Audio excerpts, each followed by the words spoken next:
Mertuaku ingin membangun sebuah villa untuk masa pensiun dan meminta seluruh keluarga untuk patungan.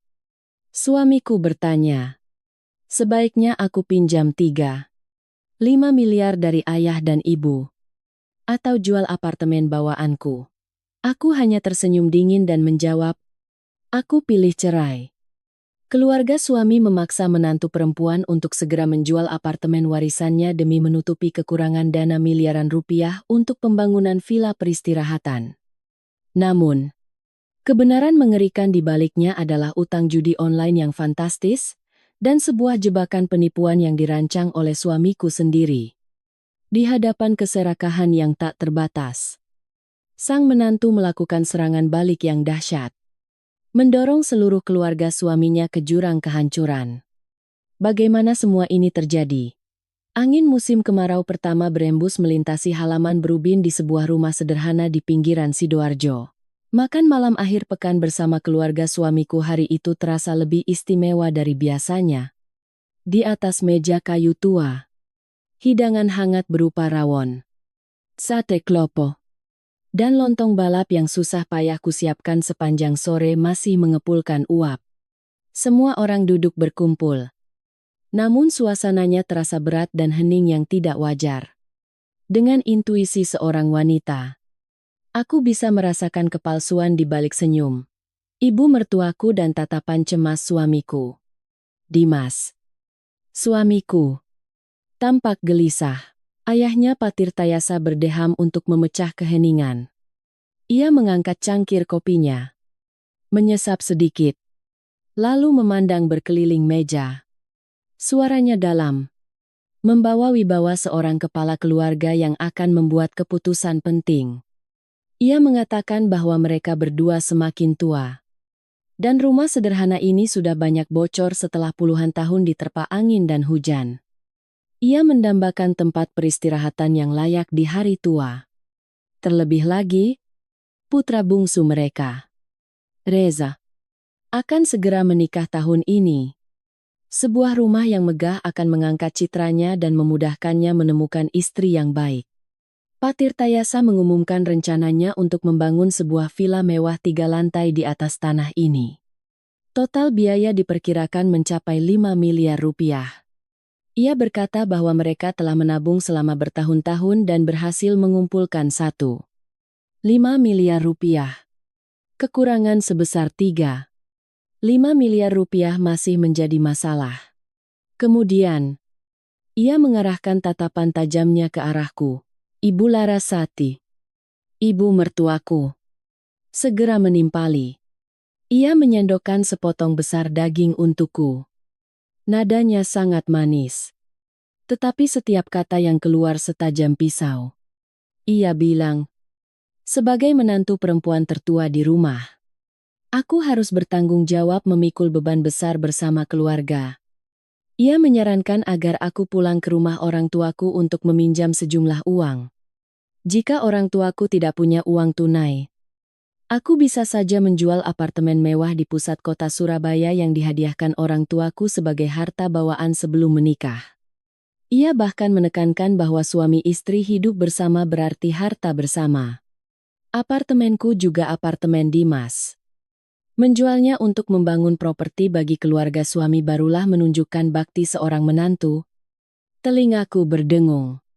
Nasi di mulutku tiba-tiba terasa pahit. Apartemen itu adalah hasil keringat dan air mata orang tuaku seumur hidup, satu-satunya harta yang mereka sisihkan agar putri mereka memiliki tempat berlindung yang aman. Namun mereka dengan entengnya memintaku menjualnya untuk membangun rumah bagi adik ipar agar bisa menikah. Aku menoleh ke arah Dimas, berharap ia akan membela istrinya. Tapi tidak. Dimas menundukkan kepala. Suaranya bergumam. Ayah dan ibu benar. Kita sudah menikah. Jadi itu milik bersama. Tidak perlu membedakan harta sebelum atau sesudah menikah. Rasa dingin menjalari tulang punggungku. Keserakahan keluarga ini telah melampaui semua batas moralitas. Aku menarik napas dalam-dalam. Meletakkan piring dan sendok garpuku. Dengan sikap yang tenang, namun paling tegas. Aku mengucapkan setiap kata dengan jelas. Apartemen itu adalah harta pribadi saya. Pemberian tulus dari orang tua saya. Saya tidak akan pernah menjualnya dan sama sekali tidak akan meminta uang dari orang tua saya hanya untuk memuaskan gengsi keluarga suami. Penolakanku yang belak-belakan itu seperti tetesan air yang membuat gelas meluap. Suasana makan malam langsung meledak. Pak Tirtayasa menggebrak cangkir kopinya ke meja, membuat kuah rawon muncrat. Ibu Larasati menjerit-jerit menuduhku sebagai menantu egois dan perhitungan yang jika dibawa ke rumah hanya akan membawa sial. Dimas saat ini juga ikut-ikutan membela orang tuanya. Ia bangkit berdiri. Wajahnya memerah karena marah. Ia melangkah maju. Mengangkat tangannya hendak menamparku sambil berteriak.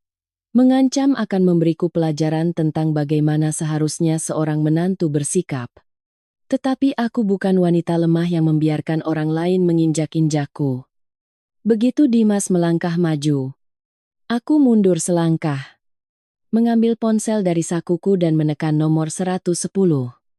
Aku menatap lurus ke mata Dimas dengan lantang memberitahu ke mikrofon ponsel bahwa aku sedang diancam kekerasan dalam rumah tangga dan meminta intervensi polisi. Tindakanku yang tegas itu membuat mereka semua tertegun.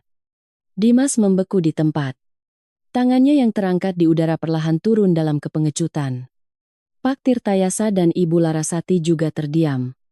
Tidak berani mengucapkan sepatah kata pun. Aku tidak mengatakan apa-apa lagi. Rumah ini bukan lagi tempat yang bisa kutinggali. Aku masuk ke kamar tidur dengan cepat mengambil beberapa helai pakaian dan dokumen penting lalu memasukkannya ke dalam koper. Suara roda koper yang kutarik merobek keheningan malam di pedesaan itu. Aku meninggalkan rumah itu malam itu juga membawa sebuah keputusan yang kokoh. Aku memilih cerai. Malam itu aku mengemudi langsung ke apartemenku di pusat kota Surabaya. Pintu kayu tebal itu tertutup. Mengunci semua kebisingan dan kepalsuan keluarga suamiku di luar. Aku merebahkan diri di sofa yang empuk. Merasakan kesendirian menyelimuti. Tetapi pada saat yang sama, juga keamanan yang mutlak. Apartemen ini terdaftar atas namaku di sertifikat hak milik. Ini adalah satu-satunya benteng yang melindungiku dari rencana licik mereka. Sepanjang malam aku terjaga. Pikiranku terus memikirkan apa yang telah terjadi. Ketergesa-gesaan mereka. Sikap memaksa hingga tingkat agresif membuatku curiga. Membangun rumah peristirahatan bukanlah hal yang harus dilakukan dalam 1 atau 2 hari. Mengapa mereka menekanku untuk segera menjual rumah? Keesokan paginya, aku meminta izin cuti dari kantor untuk menenangkan diri. Saat sedang membuat secangkir kopi panas, tiba-tiba aku mendengar suara ketukan dari arah pintu utama. Awalnya aku pikir itu petugas kebersihan gedung. Tetapi suara logam yang beradu semakin jelas. Seperti seseorang sedang mencoba membobol kunci. Aku berjingkat mendekat. Mengintip melalui lubang mata di pintu. Pemandangan di luar membuat darahku mendidih. Di koridor berdiri ibu mertuaku Ibu Larasati. Dan adik iparku, Reza. Di samping mereka ada seorang pria berpakaian montir membawa tas berisi peralatan tukang kunci, dan seorang wanita berpakaian rapi yang memegang buku catatan tampak persis seperti agen properti. Mereka menunjuk-nunjuk ke apartemenku. Ibu Larasati dengan suara keras mendesak tukang kunci untuk bekerja lebih cepat agar agen bisa masuk untuk mengambil foto dan menentukan harga. Benar-benar berani membawa orang untuk membobol pintu rumahku untuk dijual. Kelancangan ini sudah mencapai puncaknya. Alih-alih membuka pintu dan membuat keributan, aku mundur menyalakan kamera ponselku. Aku mendekatkan ponsel ke lubang mata di pintu. Merekam seluruh percakapan dan tindakan perusakan mereka. Video itu merekam dengan jelas wajah setiap orang dan kalimat-kalimat penuh kepentingan pribadi dari ibu mertuaku. Setelah bukti kuat ada di tangan, aku menelepon manajemen gedung dan tim keamanan. Hanya 5 menit kemudian, suara langkah kaki yang tergesa-gesa terdengar di koridor. 4 petugas keamanan bertubuh tinggi besar muncul. Meminta kelompok Ibu Larasati untuk menunjukkan kartu identitas dan dokumen yang membuktikan kepemilikan apartemen. Tentu saja mereka tidak bisa menunjukkan apapun. Ketika aku membuka pintu dan melangkah keluar, wajah Ibu Larasati berubah dari merah menjadi pucat pasi. Reza gemetar di belakang ibunya. Aku dengan lantang menyatakan di depan petugas keamanan dan agen properti, "Saya adalah pemilik tunggal apartemen ini. Orang-orang yang berdiri di sini adalah penyusup ilegal." Agen itu berulang kali meminta maaf lalu bergegas pergi. Tim keamanan dengan tegas mengantar Ibu Larasati dan Reza keluar dari gedung memperingatkan bahwa jika mereka kembali membuat onar, mereka akan diserahkan ke polisi. Sambil berjalan, Ibu Larasati menoleh ke belakang, menatapku dengan tatapan tajam sambil melontarkan umpatan kasar. Tetapi aku hanya menanggapinya dengan senyum dingin. Sore harinya aku menghubungi layanan keamanan kelas atas. Aku mengganti seluruh kunci lama dengan sistem kunci sidik jari pintar yang terintegrasi dengan pengenalan wajah dan alarm anti pencurian berlapis. Aku juga memasang kamera keamanan kecil yang tersembunyi di sudut koridor yang menyiarkan gambar langsung ke ponselku.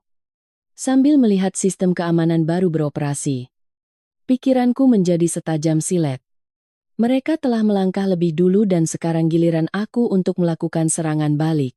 Dengan pola pikir seorang profesional keuangan, aku tahu aku harus menemukan titik lemah utama mereka. Pertarungan ini baru saja dimulai. 2 hari setelah insiden di apartemen, aku kembali bekerja seperti biasa di PT Nusantara Jaya Sentosa. Pekerjaan sebagai manajer akuntansi yang sibuk membantuku untuk sementara melupakan masalah keluarga. Namun pohon ingin tenang. Tetapi angin tak mau berhenti.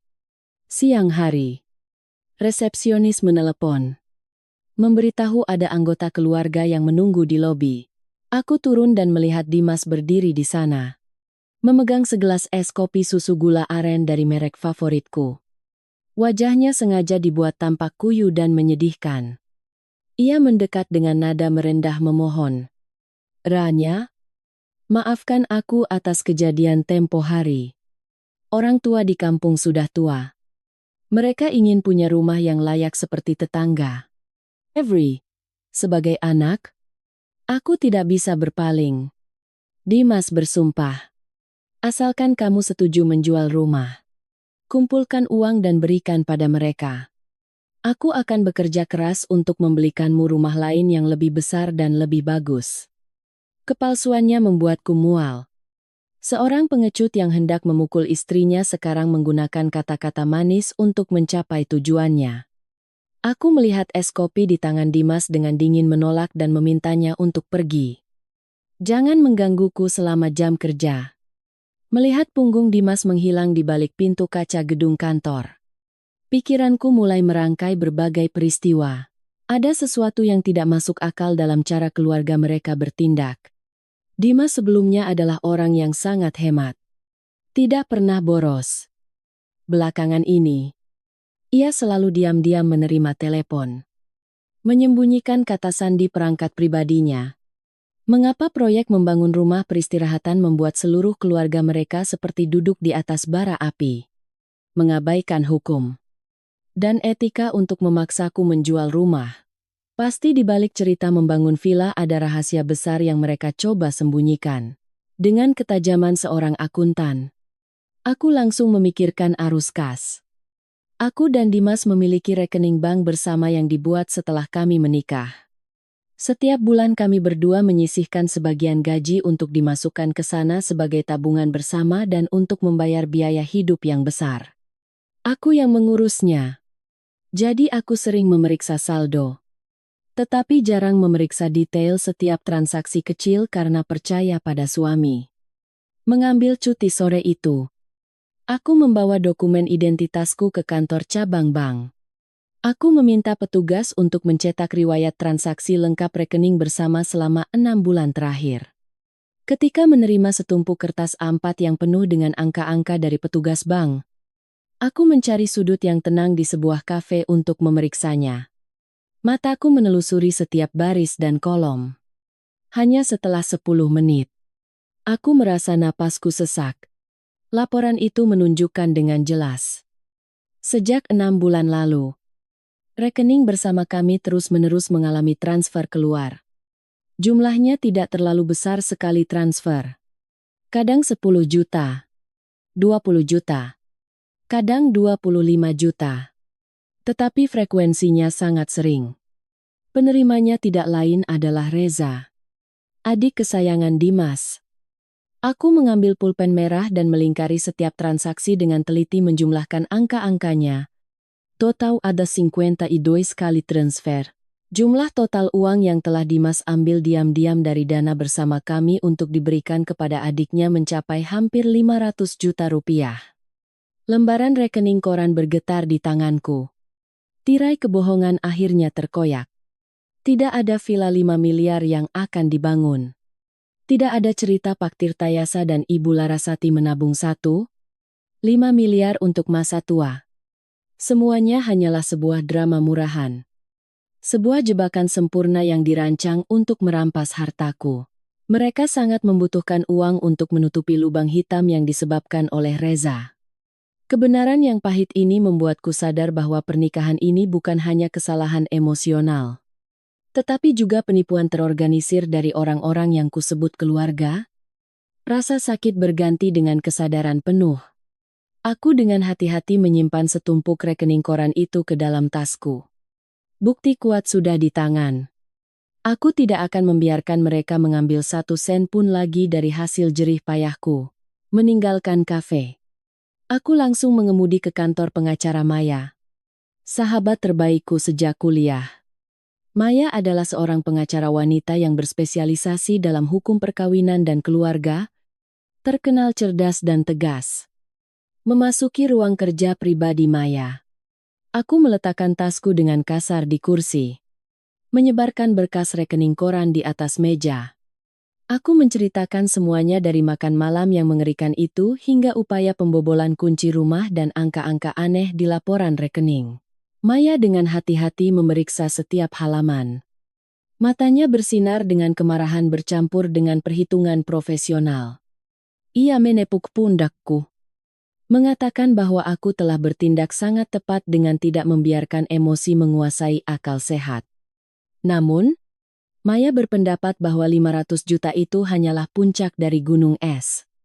Dengan sikap nekat dan sembrono keluarga suamiku, jumlah uang yang mereka butuhkan pasti jauh lebih besar.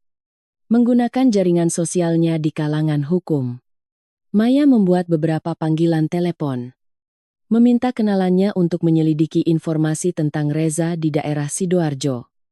Sekitar 2 jam kemudian, hasilnya membuat kami berdua terperangah. Reza sama sekali tidak rajin bekerja atau bersiap-siap untuk menikah seperti yang dikatakan Pak Tirtayasa. Kenyataannya, Reza telah lama terjerumus dalam perjudian online. Ketika kalah, ia mulai meminjam uang dari mana-mana. Terlibat dalam pinjaman online ilegal, pinjol, bunga berbunga. Hingga saat ini, utang Reza telah membengkak menjadi lebih dari 4 miliar rupiah. Para penagih utang sudah mulai mengancam, mengirim pesan teror, dan mengancam akan memotong tangannya jika tidak membayar. Keluarga Pak Tirtayasa sudah mengetahui hal ini sejak lama. Mereka tidak mampu membayar utang tersebut sehingga mereka merencanakan untuk mengincar hartaku. Apartemenku, tabunganku adalah satu-satunya pelampung penyelamat bagi mereka untuk mengangkat putra bungsu mereka dari jurang kehancuran. Kebenaran yang telanjang itu membuatku jijik. Mereka menganggapku sebagai bank berjalan, pion yang dikorbankan untuk menyelamatkan keluarga mereka.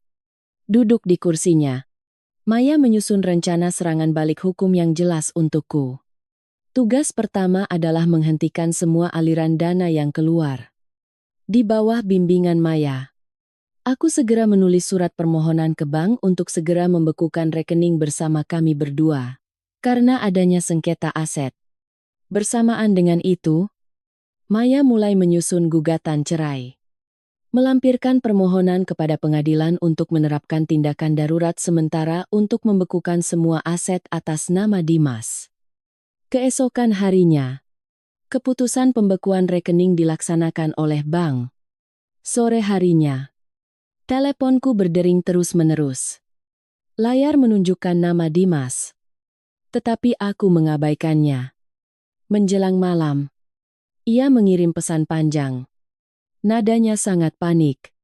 Ia mengatakan bahwa ia mencoba menarik uang di ATM untuk urusan perusahaan, tetapi kartunya dilaporkan error.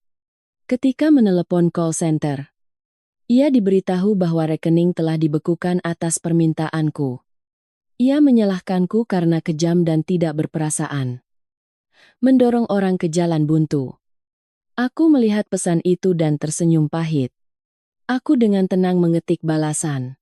Drama membangun villa sudah berakhir.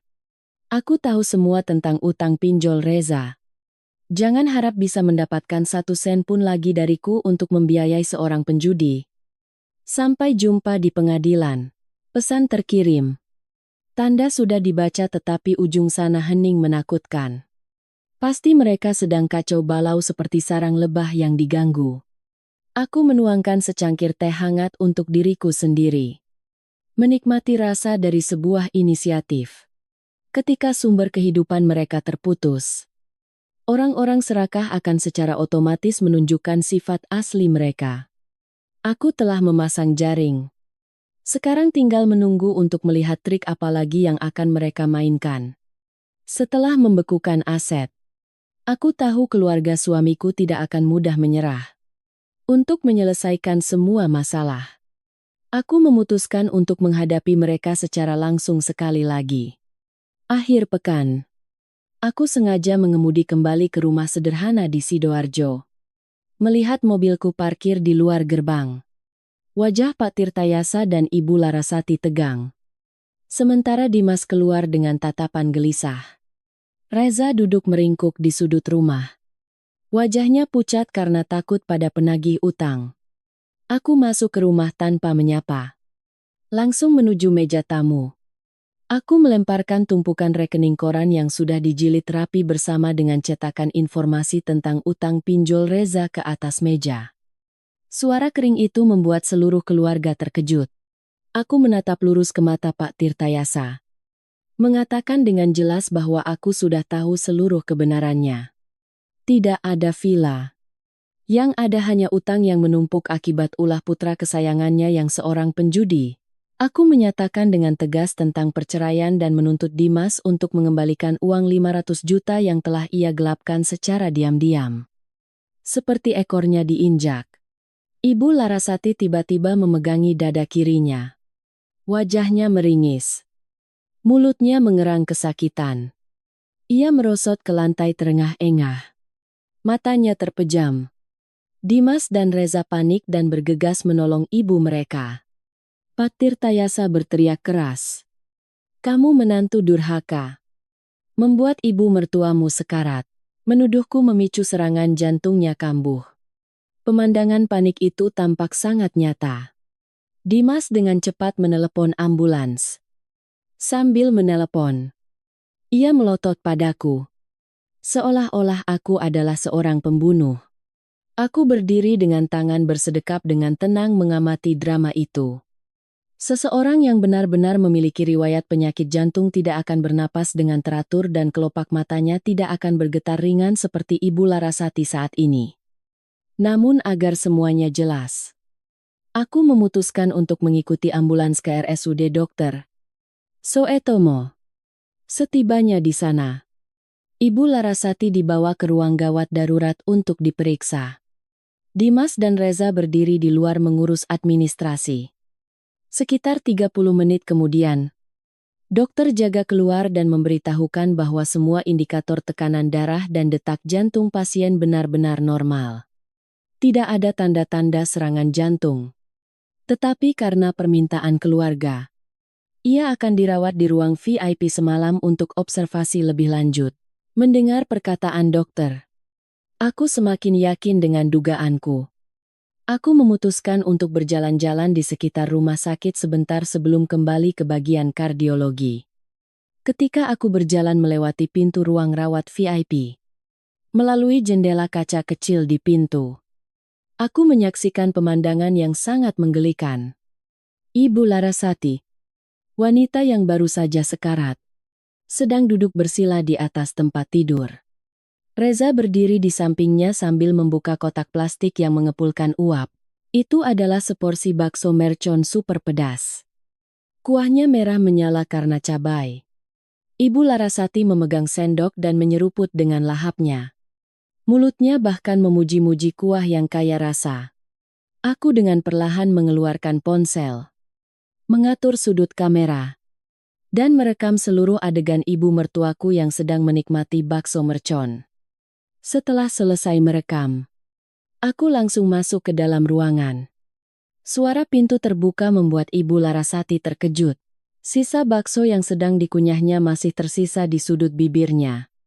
Reza buru-buru menyembunyikan kotak bakso di belakang punggungnya. Tapi sudah terlambat. Aku memanggil dokter dan perawat jaga dengan suara keras. Ketika para staf medis tiba, aku menunjukkan layar ponselku.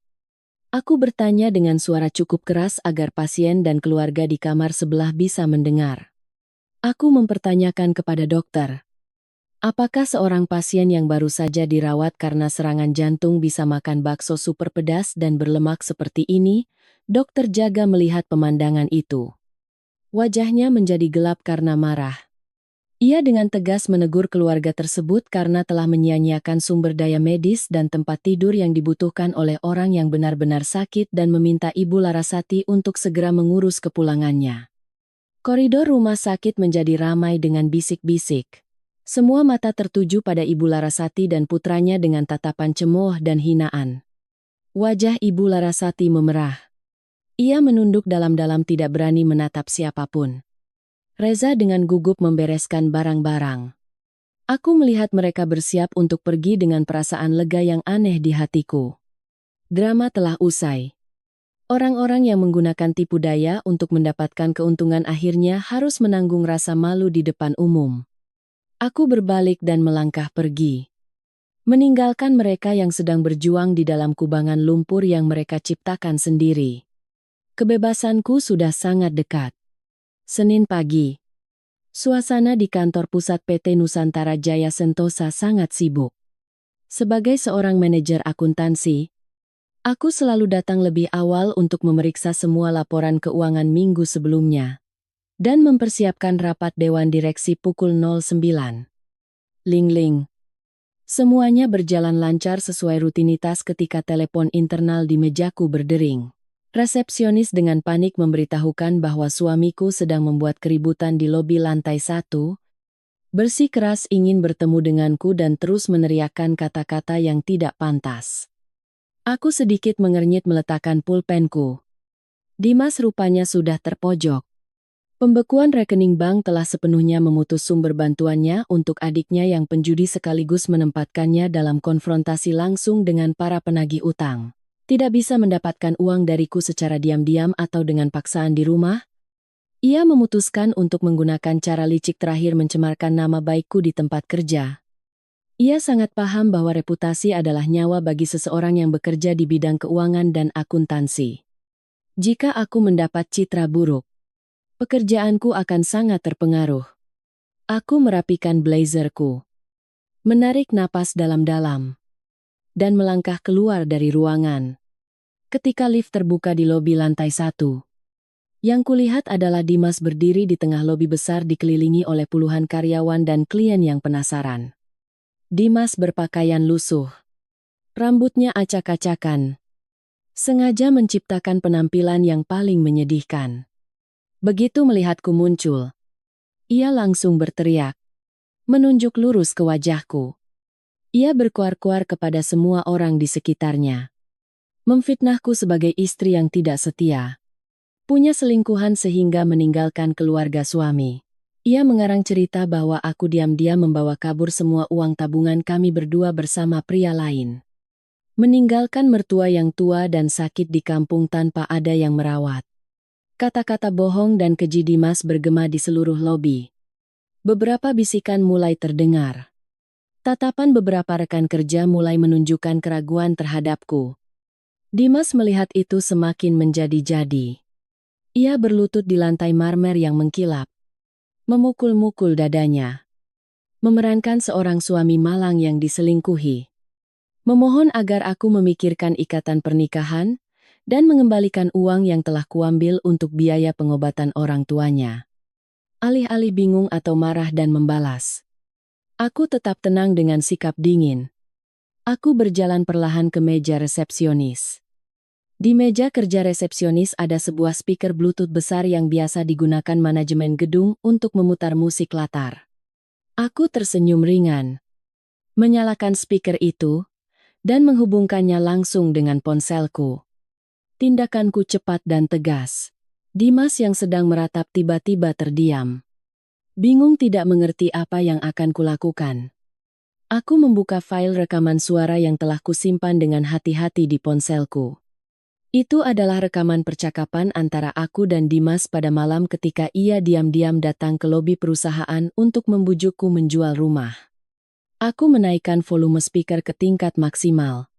Suara Dimas yang terbata-bata dan pengecut segera bergema di seluruh lobi yang luas. Dalam rekaman itu, suara Dimas terdengar jelas. Ia mengakui telah diam-diam mentransfer ratusan juta rupiah dari dana bersama untuk adiknya, Reza. Ia menangis memohon agar aku menjual apartemen harta bawaanku untuk membayar utang pinjol adiknya. Jika tidak, para preman akan memotong tangan Reza. Suaraku dalam rekaman itu terdengar tegas. Membongkar skema palsu membangun villa keluarga mereka. Dan Dimas tidak membantah. Hanya terus-menerus meminta maaf dan ingin menggunakan hartaku untuk melunasi utang keluarganya. Rekaman itu tidak sampai 3 menit. Tetapi telah mengungkap seluruh kebenaran kelam dan sifat tak tahu malu Dimas. Kerumunan yang tadinya penasaran dan ragu tiba-tiba berbalik sikap. Bisikan tadi kini berubah menjadi kata-kata kritik dan cemoohan yang ditujukan langsung kepada Dimas. Semua orang sadar bahwa dialah yang telah menyedot aset, mentolerir kejahatan sosial, dan sekarang berani datang ke perusahaan untuk memfitnah istri demi memeras uang. Wajah Dimas berubah dari merah padam menjadi putih pucat. Ia merangkak bangkit, hendak menerjang untuk merebut ponsel dari tanganku. Tetapi tim keamanan gedung sudah bertindak cepat. 2 petugas keamanan bertubuh besar segera mendekat, memelintir tangan Dimas ke belakang. Aku mematikan speaker, menatap lurus pada pria jahat di depanku, dan dengan lantang menyatakan bahwa ia telah melakukan tindak pidana pencemaran nama baik dan penghinaan. Dan aku akan meminta pengacaraku untuk membuat berita acara tentang kejadian hari ini.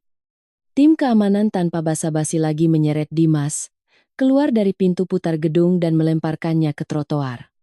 Seluruh kejadian itu direkam oleh kamera keamanan gedung tanpa ada satu detail pun yang terlewat. Orang-orang di sekitar bertepuk tangan riuh mendukung caraku menanganinya. Tidak berhenti di situ. Keributan ini sampai ke telinga dewan direksi perusahaan tempat Dimas bekerja, melalui jaringan relasi di industri. Sore itu juga aku menerima kabar dari seorang kenalan. Karena perilaku mengganggu ketertiban umum, mencoreng citra karyawan, dan terlibat dalam skandal keuangan yang tidak jelas. Dimas secara resmi menerima surat skorsing tanpa batas waktu sambil menunggu proses disipliner. Senjata makan tuan telah membuat Dimas kehilangan kehormatan dan pekerjaan. Ia telah menutup sendiri jalan hidup terakhirnya. Setelah kegagalan total di lobi kantorku, keluarga suamiku tampaknya menyadari bahwa menggunakan kekerasan atau membuat keributan tidak akan membuahkan hasil. Mereka mulai mengubah taktik. Jumat sore, aku menerima telepon dari nomor tak dikenal. Suara Pak Tirtayasa, ayah mertuaku, terdengar di ujung sana. Sangat santun, lambat, dan penuh dengan nada superioritas.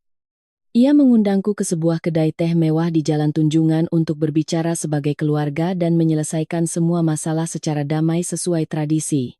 Meskipun aku tahu ini hanyalah jebakan baru, aku memutuskan untuk datang.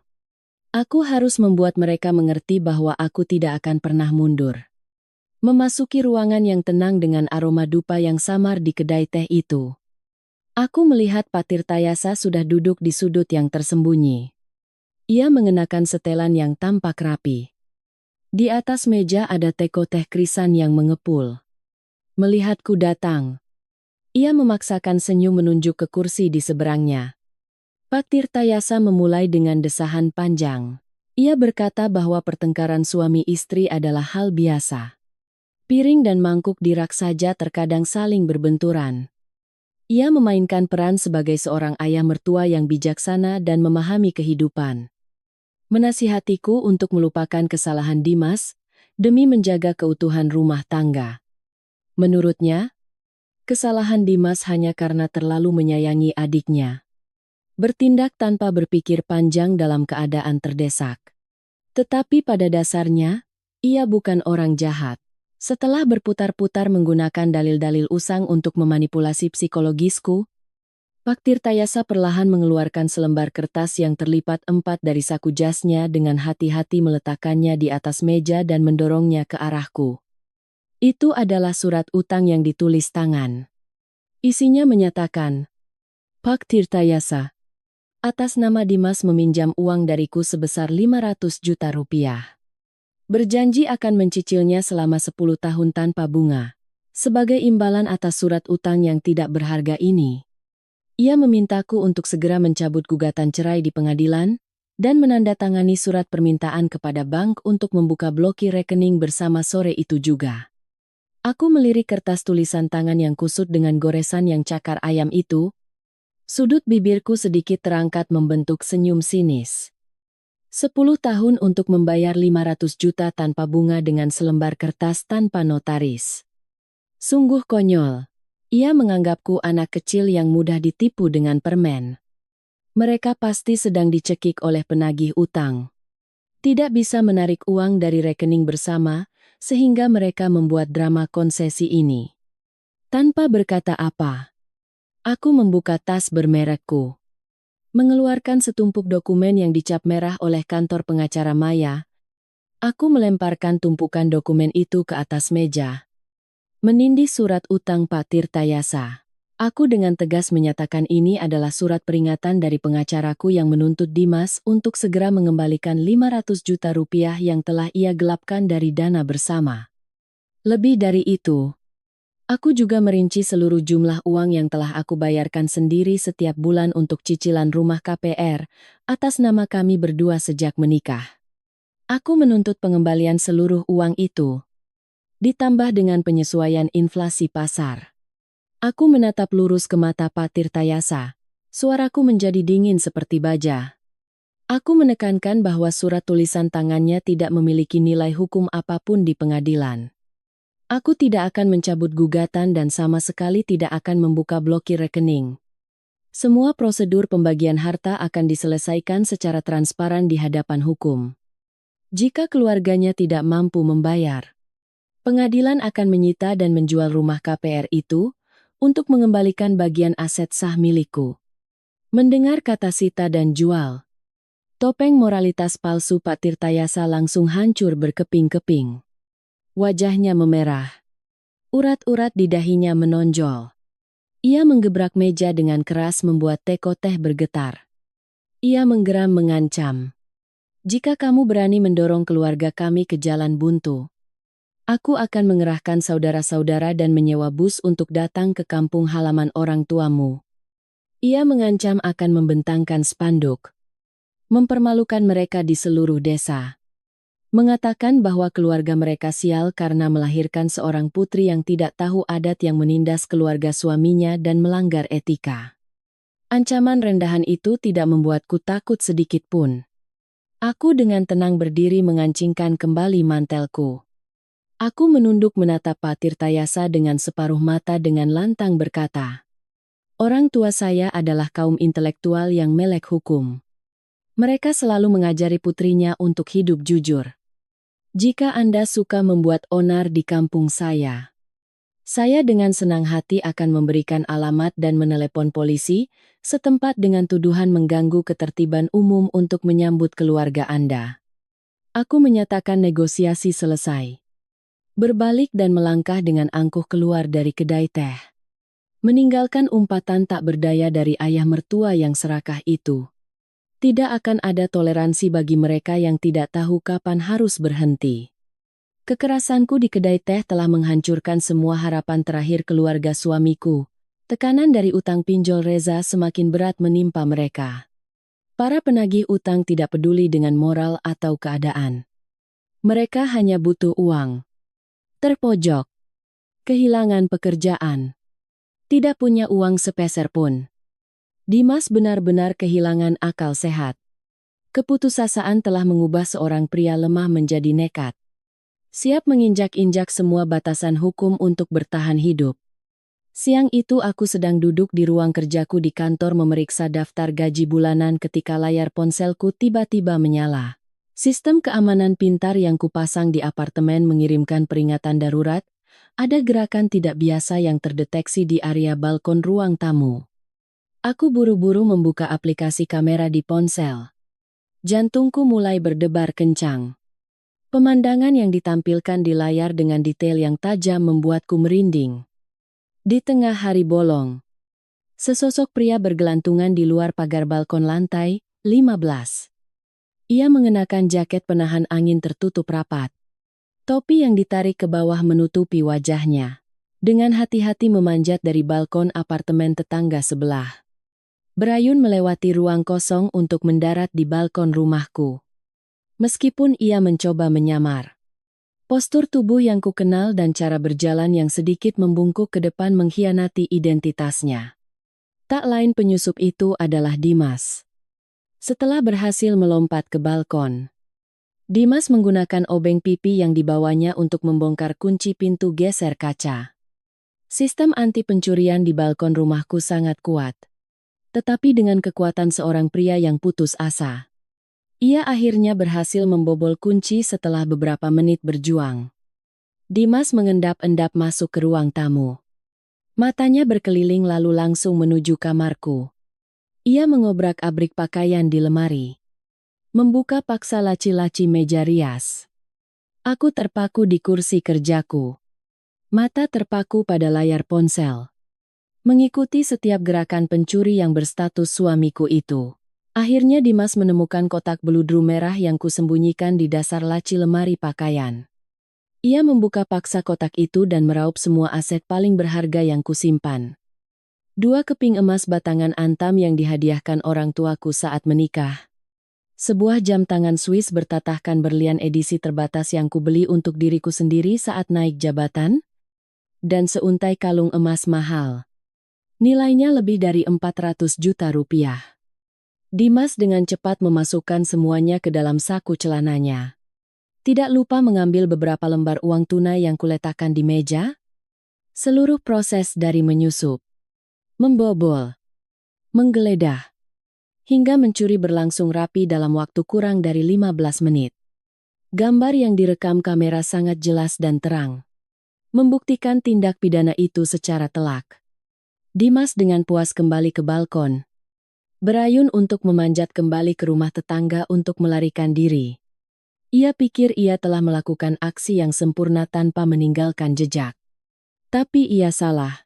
Begitu Dimas memasukkan emas ke sakunya, jariku sudah menekan tombol untuk menyimpan seluruh rekaman video di cloud dengan resolusi tertinggi. Aku segera mengangkat telepon kantor dan menelepon langsung ke Satuan Reserse Kriminal. Dengan kebiasaan seorang akuntan yang terbiasa dengan keteraturan, aku melaporkan kejadian itu dengan jelas. Memberikan lokasi yang akurat, ciri-ciri tersangka, nilai aset yang hilang, dan menekankan bahwa aku memiliki bukti video langsung. Polisi menerima informasi dengan sangat cepat dan mengumumkan akan segera mengerahkan tim untuk melakukan penangkapan. Jaring terakhir telah ditebar dan mangsanya telah secara buta masuk ke dalam perangkap. Dengan jaringan kamera keamanan yang tersebar di seluruh kota, dan ciri-ciri yang jelas dari video yang kuberikan, polisi tidak butuh waktu lama untuk menangkap Dimas. Kurang dari 2 jam setelah penyusupan, polisi reserse kriminal menggerebek dan membekuk Dimas di sebuah toko gadai besar di Jalan Blauran. Saat itu ia sedang dengan gembira menawar harga jual 2 keping emas antam dan jam tangan berlian milikku. Barang bukti disita di tempat. Tak terbantahkan. Dimas diborgol dan langsung dibawa ke kantor polisi untuk penyelidikan. Menjelang sore aku menerima surat panggilan dari polisi sebagai korban untuk dimintai keterangan. Ketika aku melangkah masuk ke ruang pelayanan masyarakat di kantor polisi, suasana suram dan berat menyelimuti ruangan. Pak Tirtayasa dan Ibu Larasati sudah ada di sana.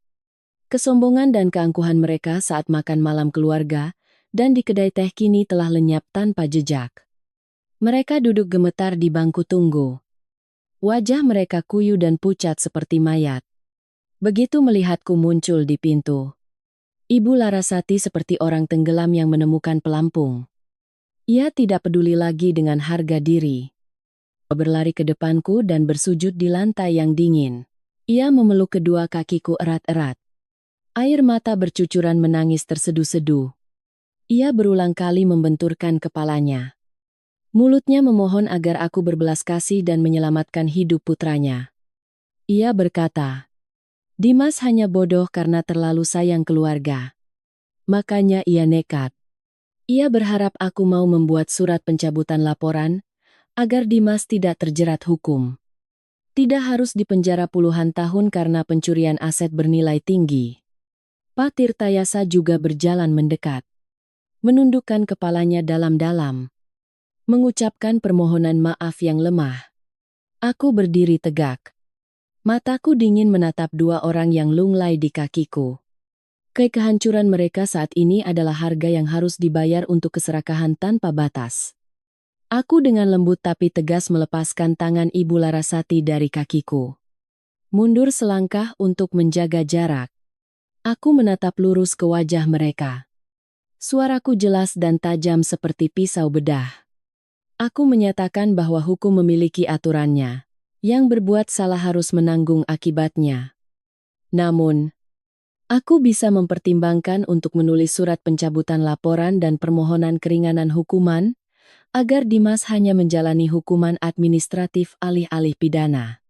Tapi untuk mendapatkan surat hidup mati itu, keluarga mereka harus menerima syarat-syarat baja yang kuajukan.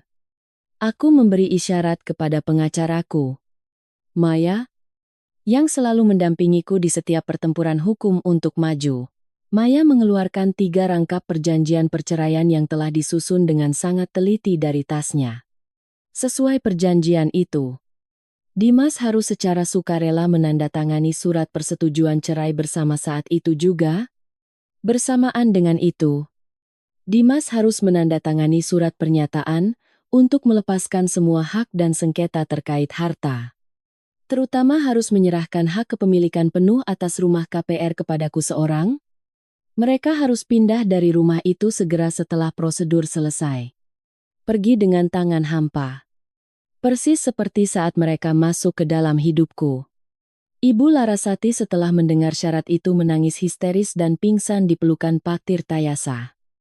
Harta bagi mereka sama pentingnya dengan nyawa. Tetapi di antara hidup dan mati putranya yang diborgol di ruang tahanan dan ilusi kekayaan, mereka tidak punya pilihan. Pak Tirtayasa sendiri yang harus dengan gemetar membawa surat perjanjian itu ke ruang interogasi untuk memaksa Dimas menandatanganinya. Di bawah cahaya lampu neon yang menyilaukan di ruang interogasi, Dimas yang tampak hancur dengan patuh mengambil pena dan membubuhkan namanya di semua halaman di bawah pengawasan petugas polisi. Semua prosedur hukum diselesaikan dengan cepat. Disaksikan dan disahkan oleh pihak berwenang. Aku menepati janjiku menyerahkan surat pencabutan laporan dan permohonan keringanan hukuman untuk Dimas. Memegang berkas perceraian dengan tanda tangan lengkap di tangan. Aku melangkah keluar dari gerbang besi kantor polisi. Aku menengadah menatap langit malam. Udara belum pernah terasa sesegar ini. Belenggu pernikahan yang penuh tipu daya ini telah resmi hancur. Aku bebas. Penangkapan Dimas dan penandatanganan surat pelepasan aset bagaikan sumbu api yang dilemparkan ke dalam tong mesiu bernama utang keluarga suamiku. Keesokan harinya ketika mendengar bahwa sumber uang terakhir untuk diperas telah terputus total, para rentenir pinjol memutuskan untuk bertindak brutal. Mereka membawa gerombolan hampir 10 orang preman bertato. Membawa kaleng-kaleng cat merah dan terasi busuk. Lalu melemparkannya ke rumah sederhana Pak Tirtayasa di kampung. Gerbang, dinding, dan halaman rumah tenggelam dalam kekacauan yang berbau busuk menyengat. Mereka menggunakan batang besi untuk memecahkan jendela. Mengancam akan membakar rumah jika tidak menerima pembayaran utang Reza. Di tengah kekacauan dan ketakutan yang memuncak, Ibu Larasati sekali lagi menunjukkan kepengecutannya.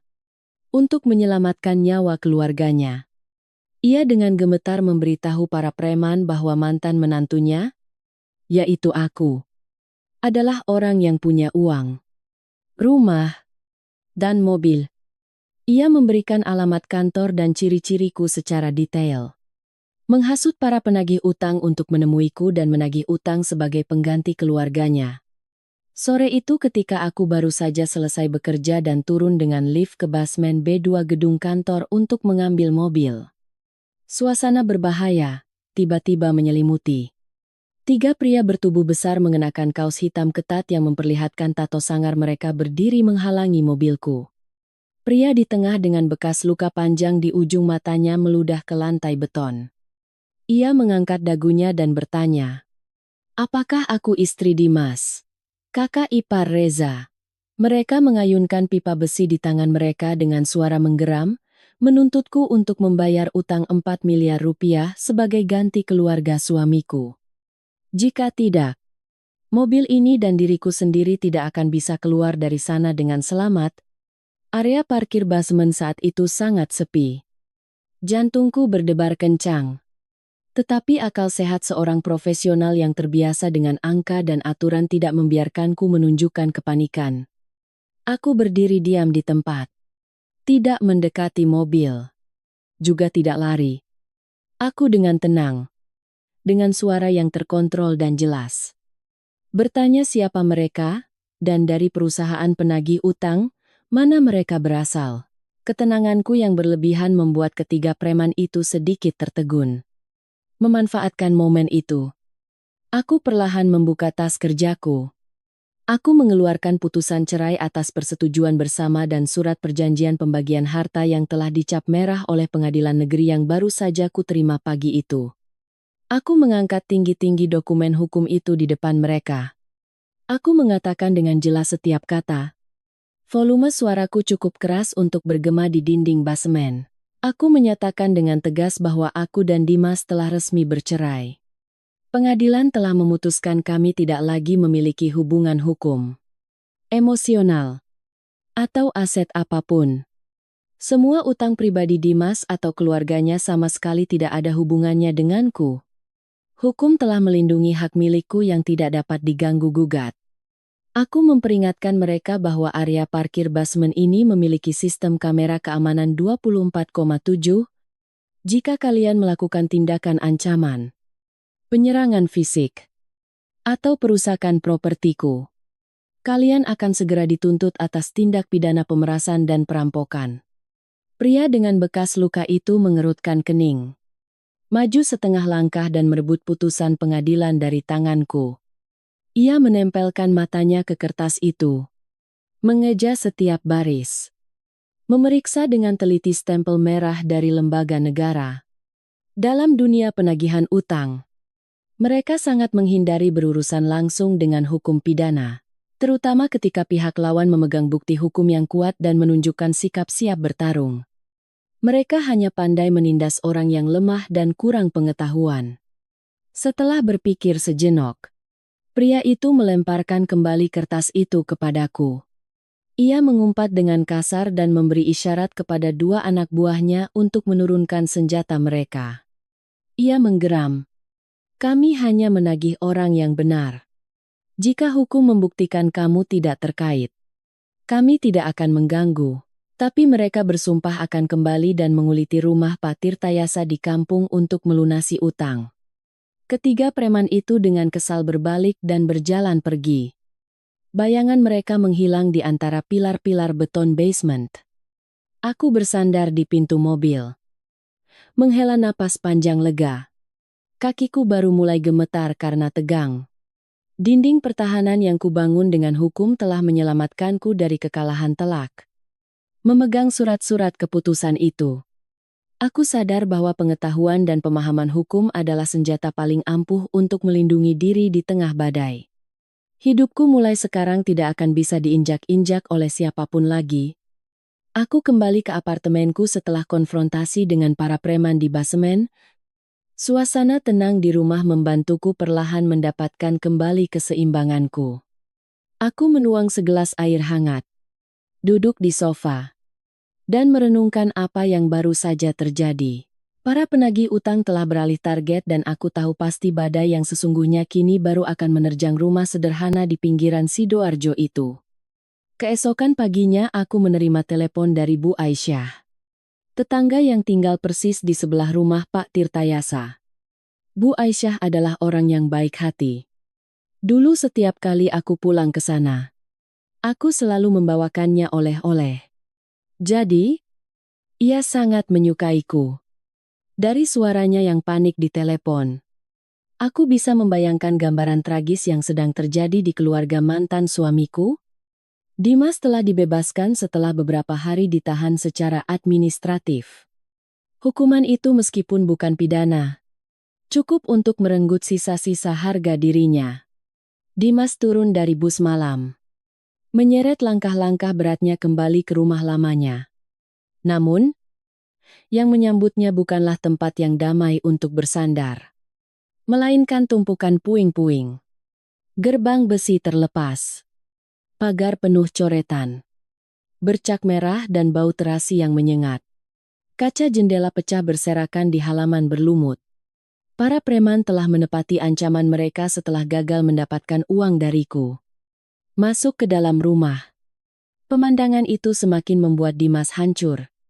Perabotan hancur berantakan. Kulkas dan kipas angin menunjukkan bekas perusakan. Namun, yang paling membuat Dimas marah bukanlah kerusakan material, melainkan sikap Reza, adik kesayangannya, sumber dari semua drama, pencipta utang pinjol yang sangat besar. Kini sedang duduk santai di sofa yang sobek. Reza dengan santai bermain game di ponselnya. Sesekali mengumpat ketika kalah. Sama sekali tidak peduli dengan kehancuran keluarganya dan penampilan kakaknya yang menyedihkan. Semua kekesalan, penghinaan, dan penyesalan yang terpendam di hati Dimas tiba-tiba meledak menjadi amarah. Ia sadar telah kehilangan segalanya. Seorang istri yang hebat, rumah KPR yang hangat, pekerjaan yang stabil, dan harga diri seorang pria. Semua pengorbanan bodoh itu hanya untuk dibalas dengan ketidakpedulian dari seorang penjudi busuk. Dimas menerjang, merebut ponsel dari tangan Reza dan membantingnya ke dinding. Suara perangkat elektronik pecah terdengar kering. Dimas berteriak dalam kepahitan, mempertanyakan konsekuensi yang harus ditanggung seluruh keluarga. Ia memaki adiknya sebagai benalu dan biang keladi malapetaka. Reza yang sudah terbiasa dimanja oleh orang tuanya bukannya menyesal malah bangkit dan melawan. Reza berteriak bahwa Dimas secara sukarela memberinya uang. Sukarela pergi mencuri. Tidak ada yang memaksa. Keangkuhan adiknya itu seperti menyiram bensin ke dalam api yang membara di kepala Dimas. Tidak bisa menahan diri lagi. Dimas melayangkan pukulan ke wajah Reza. Perkelahian antara dua saudara kandung pun terjadi di tengah rumah yang hancur. Mereka saling serang, saling dorong, memecahkan sisa-sisa barang pecah belah di meja. Ibu Larasati yang sedang memasak di dapur mendengar suara gaduh dan berlari ke atas. Melihat kedua putranya berkelahi sampai mati-matian, ia menangis histeris. Ia berlari ke tengah, mencoba melerai mereka.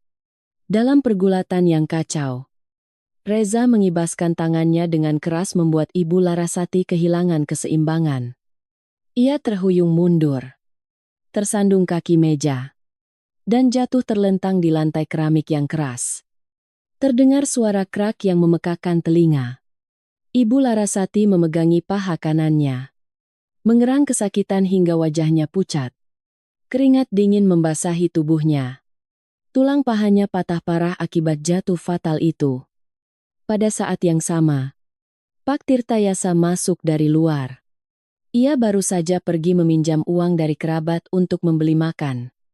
Melihat pemandangan saudara yang saling serang, rumah yang hancur, dan istri yang tergeletak di lantai menjerit kesakitan. Jantung tuanya tidak dapat menahan guncangan lagi. Berbeda dengan drama serangan jantung palsu Ibu Larasati sebelumnya. Kali ini Pak Tirtayasa benar-benar tumbang. Ia memegangi dada kirinya. Napasnya tersengal-sengal. Lalu roboh di ambang pintu. Wajahnya membiru. Matanya mendelik. Tetangga sekitar termasuk Bu Aisyah bergegas datang membantu memanggil 2 ambulans. Dimas dan Reza baru berhenti berkelahi dengan panik menggendong orang tua mereka ke ambulans. Ketika mendengar Bu Aisyah menceritakan seluruh kejadian itu, aku hanya bisa menghela napas panjang. Tidak ada rasa puas. Tidak ada kegembiraan seorang pembalas dendam. Di hatiku hanya tersisa rasa pilu atas takdir manusia. Hukum karma tidak pernah salah alamat dan harga yang harus mereka bayar untuk keserakahan tanpa dasar benar-benar terlalu mahal. Aku mematikan telepon. Berkata pada diri sendiri, bahwa semua urusan mereka mulai hari ini telah sepenuhnya tertutup bagiku. Aku harus melanjutkan hidupku sendiri. Peristiwa mengerikan di rumah lamanya tidak membuat Dimas sadar. Malah semakin mendorongnya ke dalam kebutaan. Dihimpit oleh beban biaya rumah sakit orang tuanya dan tekanan penagih utang. Ia kembali bergantung pada harapan palsu yang bernama diriku. Suatu pagi di tengah minggu, ketika aku baru saja turun dari mobil di depan lobi gedung kantorku, aku melihat Dimas sudah menunggu di sana. Penampilannya saat itu benar-benar menyedihkan. Pakaian kusut, janggut dan kumis tidak terawat. Matanya cekung dan menghitam karena kurang tidur. Di tangannya, ia memegang seikat mawar merah jenis bunga murah yang biasa dijual di pinggir jalan pada sore hari. Kelopaknya sudah mulai layu dan menghitam di tepinya.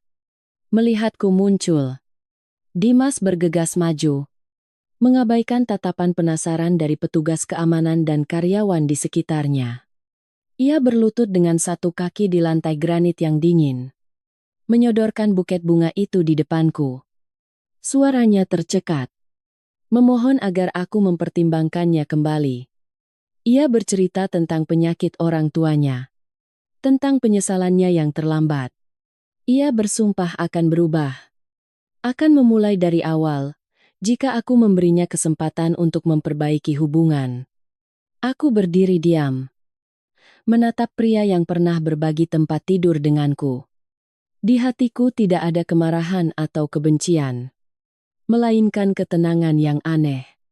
Pemahaman tentang sifat manusia membuatku sadar bahwa permohonan ini tidak berasal dari cinta atau penyesalan sejati, melainkan hanya naluri bertahan hidup dari seseorang yang hampir tenggelam dan ingin meraih pelampung terakhir.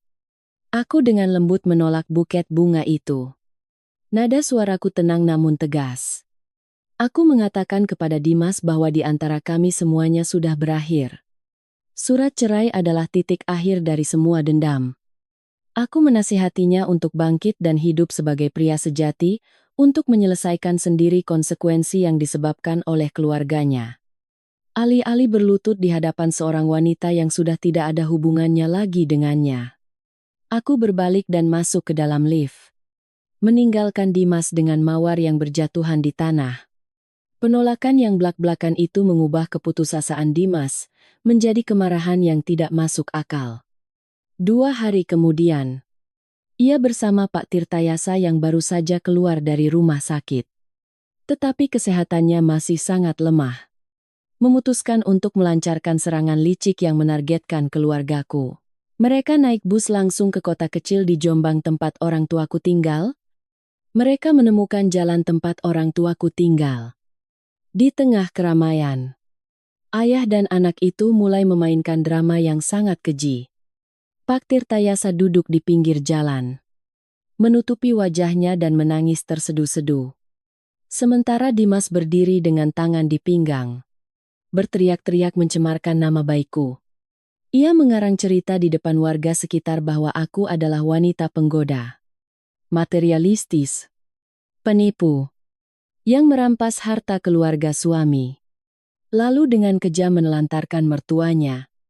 Tetangga yang mengenal baik keluarga kami merasa resah dan mulai berbisik-bisik. Ayahku yang sedang memangkas tanaman di halaman mendengar keributan dan keluar. Melihat orang yang pernah menjadi menantunya kini berani datang untuk mempermalukan putrinya. Ayahku sangat marah. Sebagai seorang pensiunan guru yang sangat menjaga kehormatan, ayah tidak membalas dengan kata-kata kasar. Ia dengan tenang masuk ke dalam rumah. Keluar membawa sapu lidi dengan gagang panjang. Ayahku mengacungkan sapu itu lurus ke wajah Dimas dengan suara tegas mengusir kedua penipu itu dari lingkungan rumah kami. Ketegasan ayah membuat Dimas dan Pak Tirtayasa mundur ke sudut jalan. Tetapi mulut mereka tetap tidak berhenti melontarkan fitnah. Saat itu, sebuah mobil hitam berhenti mendadak di pinggir jalan. Aku, pengacara Maya, dan dua petugas polisi setempat turun dari mobil. Ketika menerima kabar dari ibuku, aku segera bersama Maya membawa semua berkas hukum ke kantor polisi setempat untuk melapor. Aku berjalan ke arah Dimas dan Pak Tirtayasa. Kemunculan seragam polisi membuat ayah dan anak itu langsung terdiam. Wajah mereka menunjukkan kepanikan. Pengacara Maya melangkah maju dengan lantang membacakan surat panggilan sidang gugatan atas pencemaran nama baik dan penghinaan.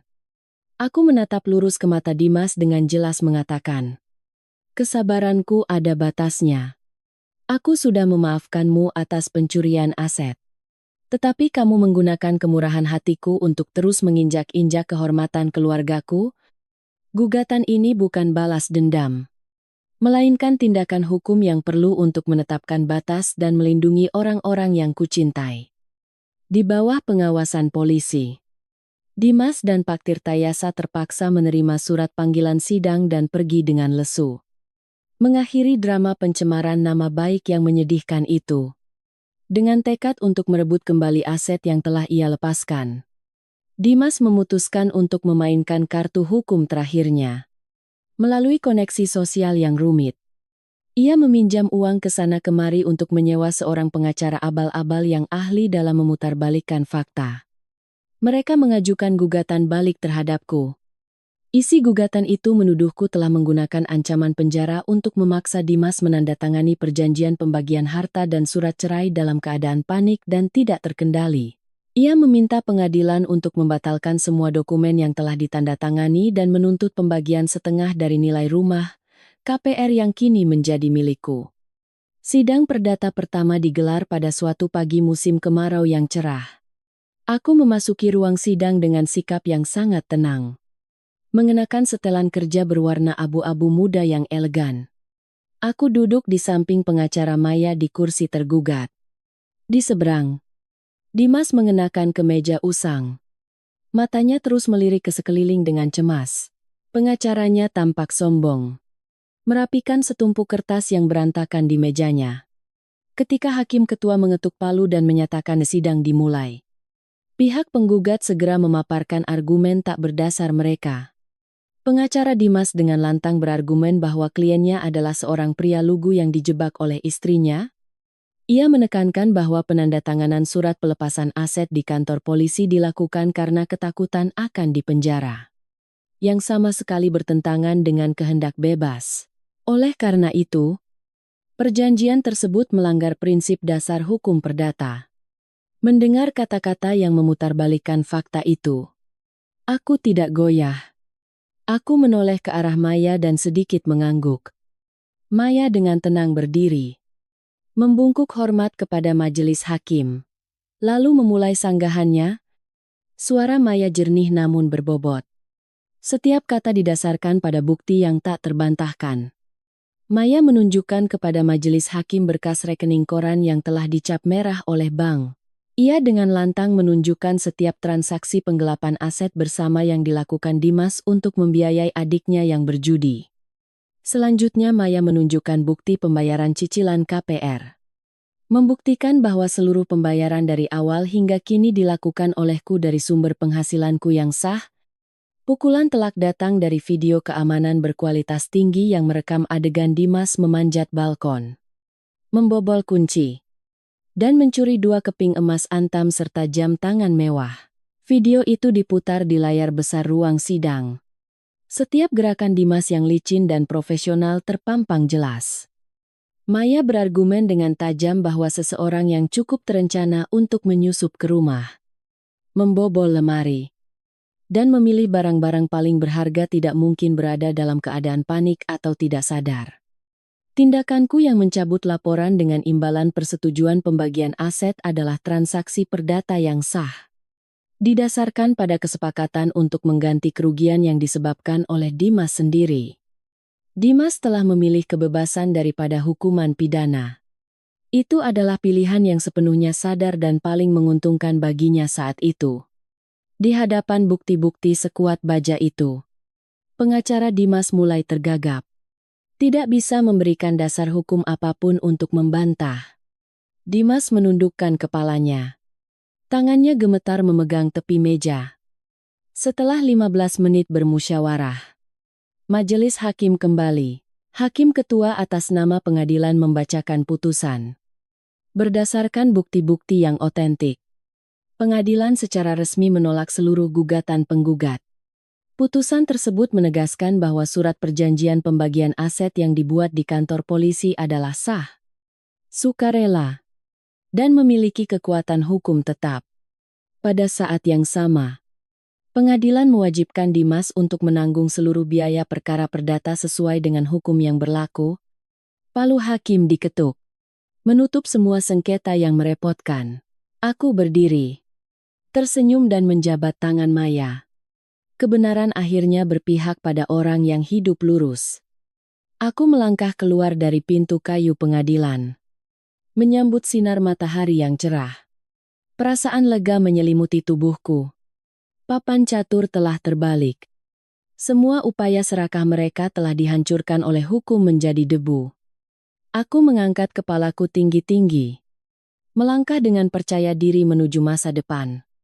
Putusan pengadilan telah berkekuatan hukum tetap, menetapkan batas waktu maksimal bagi Dimas dan pihak terkait untuk memindahkan semua barang pribadi mereka dan menyerahkan kembali rumah KPR kepadaku. Namun, sifat serakah dan keras kepala keluarga itu tidak berubah. 10 hari setelah batas waktu berakhir, mereka masih dengan angkuh mengunci pintu dari dalam. Keras kepala tinggal di dalam rumah yang secara sah menjadi milikku. Mengabaikan semua pemberitahuan, tidak membiarkan kelonggaran menjadi kesempatan bagi orang lain untuk mengambil keuntungan. Aku segera mengajukan permohonan eksekusi paksa ke pengadilan negeri. Tepat pukul 08.00 pagi hari itu, tim jurusita termasuk petugas pelaksana, polisi setempat, perwakilan RT, RW, dan tim tukang kunci profesional telah berkumpul di depan rumah. Aku berdiri di samping, mengamati proses penegakan hukum dengan ketenangan mutlak. Setelah 3 kali pengumuman melalui pengeras suara meminta mereka untuk membuka pintu tetapi tetap diabaikan. Jurusita memerintahkan tukang kunci untuk membobol pintu. Suara mesin pemotong logam yang memekakkan telinga memotong kunci besi yang kokoh. Pintu terbuka. Patirta Yasa dan Dimas duduk meringkuk di sofa. Wajah mereka penuh perlawanan. Petugas masuk, membacakan surat perintah eksekusi dan meminta mereka untuk segera pindah. Di hadapan ketegasan hukum dan borgol dingin yang siap di tangan polisi, kekeras kepalaan mereka langsung runtuh. Di bawah pengawasan ketat, Dimas dan Patirta Yasa harus mengemas barang-barang pribadi mereka yang usang ke dalam karung. Setiap karung diseret keluar dan dilemparkan begitu saja di pinggir jalan. Pemandangan itu disaksikan oleh banyak tetangga. Mereka berbisik-bisik, menunjuk pada kehinaan keluarga yang pernah sombong dan merendahkan orang lain. Mereka melangkah keluar dari rumah itu, berdiri terlantar di tengah jalan yang ramai. Resmi menjadi tunawisma, bagaikan panah karma yang melesat dengan kecepatan mengerikan. Sore itu juga tragedi terakhir menimpa keluarga Pak Tirtayasa. Reza, si bungsu yang manja. Karena putus asa tidak punya uang untuk membayar utang dan kecanduan kesenangan haram.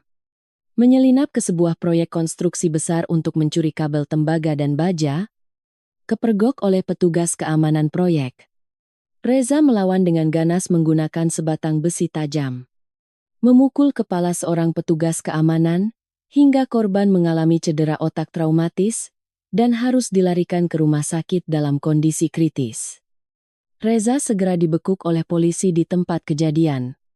Dengan tindakan pencurian dan penganiayaan berat, Reza ditahan dan menghadapi hukuman penjara bertahun-tahun. Guncangan bertubi-tubi membuat keluarga mereka benar-benar hancur. Untuk mendapatkan uang kompensasi bagi korban, berharap bisa meringankan hukuman putranya, dan untuk melunasi utang pinjol yang terus dicekik oleh rentenir. Pak Tirtayasa terpaksa menjual cepat rumah sederhana mereka di Sidoarjo dengan harga sangat murah. Uang yang tersisa setelah membayar kompensasi dan utang tidak ada sama sekali. Seluruh jerih payah seumur hidup lenyap menjadi asap. Tanpa tempat berlindung. Orang tua yang cacat dan sakit. Satu saudara di penjara. Yang lain kehilangan pekerjaan. Keluarga mereka terdampar di pinggiran kota.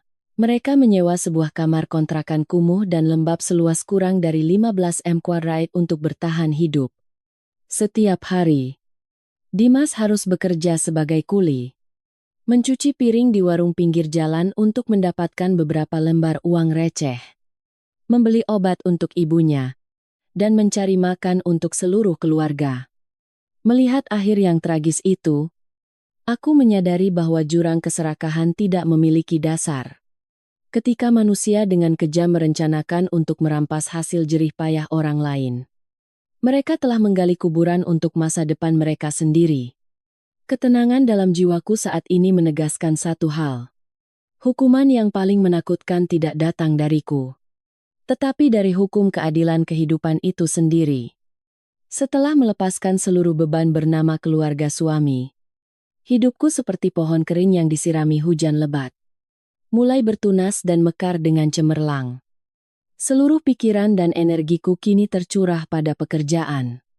Dengan ketajaman dan pengetahuan profesional yang kuat, aku menemukan celah keuangan besar dalam sistem manajemen rantai pasokan perusahaan. Membantu perusahaan menghindari kerugian hingga puluhan miliar rupiah. Prestasi luar biasa itu tidak luput dari perhatian pimpinan. Aku dianugerahi penghargaan dalam rapat nasional dan menerima keputusan promosi menjadi Direktur Keuangan Regional. Bersamaan dengan jabatan baru itu, datanglah gaji dan bonus yang meningkat 3 kali lipat. Membawaku ke jajaran manajer tingkat atas dengan penghasilan impian. Untuk menghargai kerja kerasku yang tak kenal lelah, aku memutuskan untuk memesan meja di restoran seafood paling mewah di pusat kota. Restoran itu dirancang dengan gaya kerajaan. Lampu kristal berkilauan memantulkan cahaya pada gelas-gelas anggur. Aku mengenakan gaun sutra hitam yang pas di badan. Riasan ringan namun tajam. Menikmati sepenuhnya malam kejayaanku sendiri. Ketika hidangan lobster panggang mentega bawang putih dihidangkan, pelayan membungkuk hormat dengan hati-hati meletakkan piring porselen putih itu di atas meja. Saat ia mengangkat kepalanya, tatapan kami bertemu. Dunia seolah berhenti berputar sejenak. Pelayan itu, mengenakan kemeja putih dan dasi kupu-kupu, memiliki wajah tirus, kerutan di dahinya, dan mata sayu yang menunjukkan kelelahan. Dia tak lain adalah Dimas. Kerasnya hidup menanggung beban orang tua yang sakit di lingkungan kumuh telah melunturkan semua pesona dan gayanya yang dulu. Dimas tertegun. Tangannya yang memegang nampan gemetar. Matanya menunjukkan keterkejutan, rasa malu, dan sedikit rasa rendah diri yang menyedihkan. Melihatku, yang bersinar dan elegan dalam pakaian mahal. Mulutnya ternganga, seolah ingin mengatakan sesuatu sapaan atau permintaan maaf. Tapi aku tidak memberinya kesempatan. Aku dengan lembut menarik kembali pandanganku. Ekspresi wajahku tetap datar. Tidak ada keterkejutan. Tidak ada cemoohan. Tidak ada sedikit pun dendam. Aku benar-benar menganggapnya seperti udara. Aku mengambil garpu dan pisau. Dengan santai memotong sepotong daging lobster. Menikmati cita rasa hidangan yang luar biasa. Sama sekali mengabaikan keberadaan pelayan yang berdiri kaku di sampingku. Sikap acuh tak acuhku yang total adalah pukulan terakhir yang menghancurkan sisa harga diri Dimas. Ia mengerti bahwa di duniaku, ia bahkan tidak layak menerima kerutan dahi. Dimas dengan lesu menundukkan kepala dan pergi. Punggungnya membungkuk karena lelah. Setelah selesai makan, aku menyelipkan selembar uang besar ke dalam folder tagihan sebagai tip. Sebuah gestur kemurahan hati terakhir untuk orang asing. Lalu aku dengan tenang melangkah keluar dari restoran. Kemajuan karier telah memberiku fondasi finansial yang sangat kuat. Setelah sebulan mempertimbangkan, aku memutuskan untuk menjual apartemen, properti, dan rumah KPR yang penuh dengan kenangan pahit itu. Dengan uang hasil penjualan, ditambah bonus besar dari perusahaan, aku membeli sebuah penthouse mewah seluas 300 meter persegi di lantai teratas menara modern dengan pemandangan cakrawala kota yang menakjubkan. Malam pertama pindah ke rumah baru. Aku menuang segelas anggur dan melangkah ke balkon luas yang ditanami bunga-bunga indah. Angin malam meniup rambutku. Menatap ribuan lampu kota yang berkelip di bawah. Hatiku dipenuhi kedamaian mutlak. Aku menyadari bahwa tujuan akhir dari luka bukanlah balas dendam untuk menenggelamkan orang lain ke dalam lumpur. Balas dendam termanis, pemahaman terdalam, adalah melepaskan semua kebencian. Fokus pada mencintai diri sendiri. Dan membangun kehidupan yang cemerlang, mandiri, dan bebas. Perjalanan yang sulit telah berakhir. Sekarang aku resmi menjadi ratu di kerajaanku sendiri.